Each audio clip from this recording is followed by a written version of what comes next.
അധികൃതരറിയാതെ നടുറോഡിൽ +2 വിദ്യാർത്ഥികളുടെ send off ആഭാസം.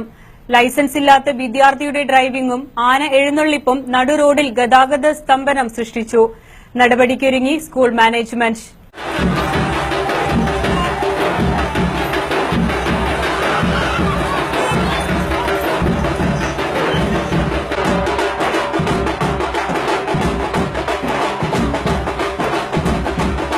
Ponnani MES +2 വിദ്യാർത്ഥികളാണ് school അധികൃതരെ കബളിപ്പിച്ച് ആഭാസമായ രീതിയിൽ ആഘോഷ പരിപാടികൾ സംഘടിപ്പിച്ചത്. കഴിഞ്ഞ ദിവസമായിരുന്നു സംഭവം. +2 വിദ്യാർത്ഥികൾക്കായി രാവിലെ മുതൽ സ്കൂളിൽ സെന്റ് ഓഫ് പരിപാടികൾ സംഘടിപ്പിച്ചിരുന്നു. വിവിധ പരിപാടികൾക്കൊടുവിൽ ഉച്ചഭക്ഷണത്തിനു ശേഷം സ്കൂൾ വിട്ടിരുന്നു. പിന്നീട് സെന്റ് ഓഫ് കഴിഞ്ഞ വിവരം രക്ഷിതാക്കളെ അധ്യാപകർ അറിയിക്കുകയും ചെയ്തു. 4:30യോടെയാണ് ആനയും ഘോഷയാത്രയുമായി വിദ്യാർത്ഥികൾ യൂണിഫോമിൽ നിരത്തിലിറങ്ങിയത്.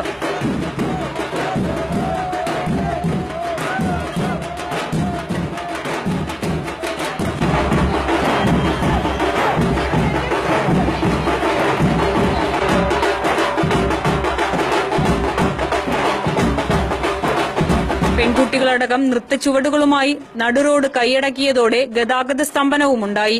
ഘോഷയാത്രയിൽ തുറന്ന ജീപ്പ് ഓടിച്ചിരുന്നത് +2 വിദ്യാർത്ഥിയായിരുന്നു. ലൈസൻസ് ഇല്ലാതെയാണ് ജീപ്പ് ഓടിച്ചതെന്നാണ് വിവരം. വിദ്യാർത്ഥികൾ റോഡിൽ ഗതാഗത സ്തംഭനമുണ്ടാക്കിയിട്ടും പോലീസ് ഇടപെട്ടില്ലെന്നും പരാതി ഉയരുന്നുണ്ട്. പൊന്നാനിയിലെ മറ്റ് സ്കൂൾ വിദ്യാർത്ഥികളും സെന്റ് ഓഫ് ദിനത്തിൽ ബൈക്കുകളുമായി നിരത്തുകൾ കൈയടക്കിയിരുന്നു. എന്നാൽ വിദ്യാർത്ഥികൾ സ്കൂൾ സമയത്തിനു ശേഷം നടത്തുന്ന ഇത്തരം പേക്കൂത്തുകളിൽ നടപടിയെടുക്കാൻ കഴിയാത്ത സ്ഥിതിയിലാണ് സ്കൂൾ അധികൃതരും. കോളേജ് ആഘോഷത്തിനിടയിൽ കഴിഞ്ഞ വർഷമാണ് സഹപാഠിയുടെ നേർക്ക് ജീപ്പ് ഇടിച്ചുകയറി വിദ്യാർത്ഥിനി മരണമടഞ്ഞത്. നേരത്തെ കോളേജുകളിൽ മാത്രം ഒതുങ്ങി നിന്നിരുന്ന ആഘോഷങ്ങൾ +2 തലങ്ങളിലേക്കും വ്യാപിച്ചതോടെ അധ്യാപകരും പൊതുസമൂഹവും ആശങ്കയിലാണ്. വിദ്യാർത്ഥികളുടെ ആഭാസകരമായ ആഘോഷങ്ങൾക്ക് കടിഞ്ഞാണിടാൻ പൊന്നാനിയിൽ നിയമപാലകരും സ്കൂൾ അധികൃതരും കൈകോർക്കാനൊരുങ്ങുകയാണ്.